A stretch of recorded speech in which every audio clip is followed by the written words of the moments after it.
Hiya. So this is a slightly different book review in that I haven't really reviewed many books like this up to now on this channel, I don't think. The Year My Voice Broke by John Marsden.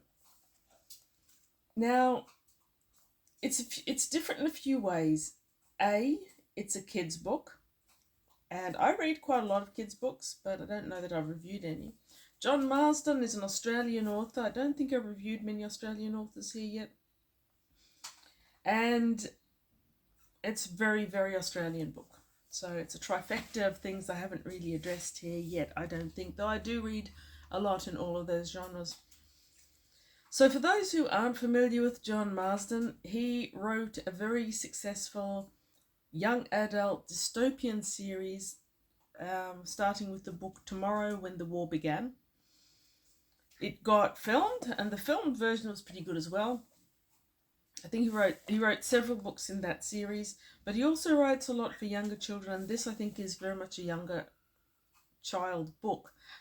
So our main protagonist is in grade 6, which is primary school. I don't remember the grades terribly well. But anyway, the protagonist comes from a fairly ordinary family. He's got one brother, one sister, two parents. His parents used to live in a fairly nice area and both worked for some sort of business firm called Antelope. Antelope went bust. It lost a lot of money for a lot of clients, and the protagonist's parents lost all their money and they had to move away from where they used to live to a place called Tarawagga. Now, I don't know if Tarawagga is a real place, but it sounds like many tiny real places that Australia has. You move, on the back, the way it describes it is, you move into the most boring street in the most boring town in Australia. Tarawagga is a hole. Its only ambition is to be a crater, and it has every chance of getting there. So this is a kid's book because the main protagonist is a kid. It's not especially childish, and there's not much that's childlike. It's an old enough children's book that it's not for really young kids. It's got a very, very strong Australian voice. And it feels to me like a child being written by an adult. So it actually works for an adult to read this very, very well. It's strong on humour. It's strong on that very laconic humour that Australia is good at. There's a certain amount of euphemisms. There's a lot of Australian slang, but not heaps. It doesn't pile it on with a shovel. It's just enough to make it feel very real. Basically, the protagonist arrives in Tarawagga and is going to a new school. He's miserable. He had to leave all his friends behind. In his own school, it was kind of a bit of a big deal because he was really good at cricket and sports in general.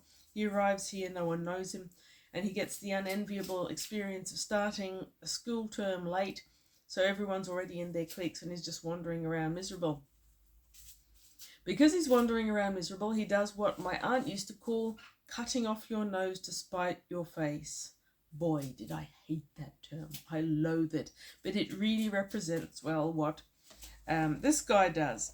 He's at school and he is watching the sports, and he's so miserable that he pretends that he's got two left hands, can't do sports, absolutely useless. And then he has a run-in with Mr. Surrey, who's the PE teacher.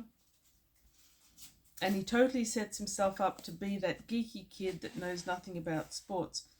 Now that's really unfortunate because Josh, our protagonist, only really likes sports and he's really good at cricket for his age.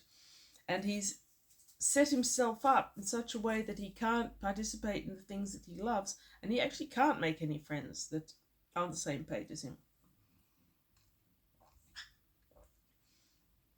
Added to that, the new house is old and tumble down, and the house on one side of the street always has cops' cars in front of it, so Josh thinks that they're crims. Turns out it's actually two cops who live there. The house on the other side of the street is even stranger. It's always shuttered up, people seem to live there, but he's not sure. He never sees them. It's weird. But then Josh goes to join a recreational cricket club down the road. It's not from his school, it's separate, but he's starting to have a good time. And then things happen. Look, there's no point in giving it away. It's a small book. It's only, 170 pages, large type, plenty of spacing. It's fun. If you want a fun little read, I'd say go for it. It will help if you like and understand cricket. I don't. I live in permanent fear of my citizenship being revoked because I can't follow cricket to save my life. None of it makes any sense. But a large portion of the last third of this book is talking cricket.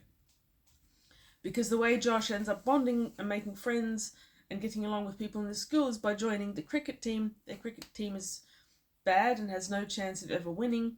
But after he joins there and another older boy starts trying to whip up some encouragement for the sports in the school, it looks like they've got a chance.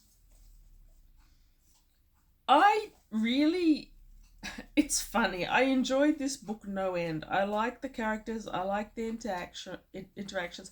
I like the events and how they were small childhood adventures that were engrossing to me as an adult, and yet never really huge, big adult things. It was a lot of fun, and yet whenever they start talking about cricket, I have got no idea what they mean.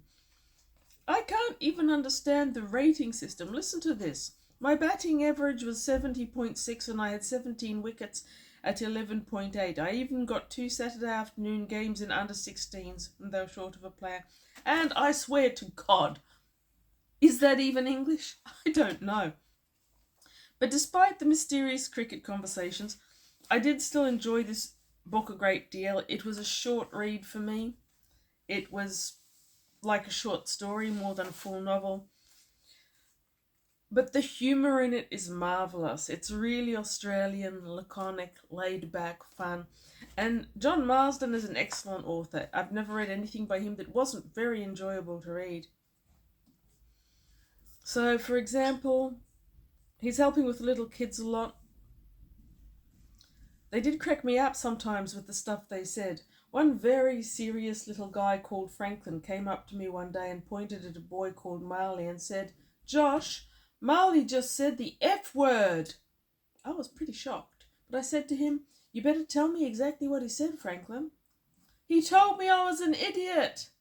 "An idiot, huh? Whoa, that's pretty severe." I called out to Marley, "Hey Marley, stop calling people idiots. That's a bad word."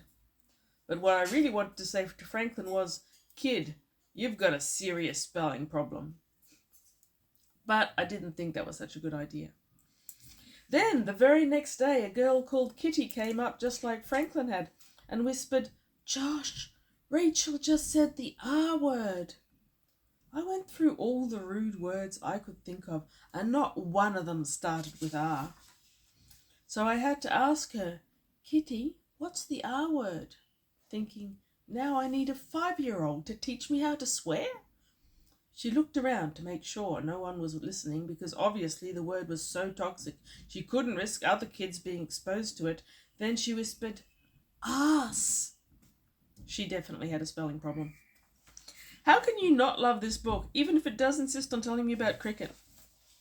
It's so funny. And yeah, I'm not going to read any more from it. I could probably read the whole thing with perfect enjoyment.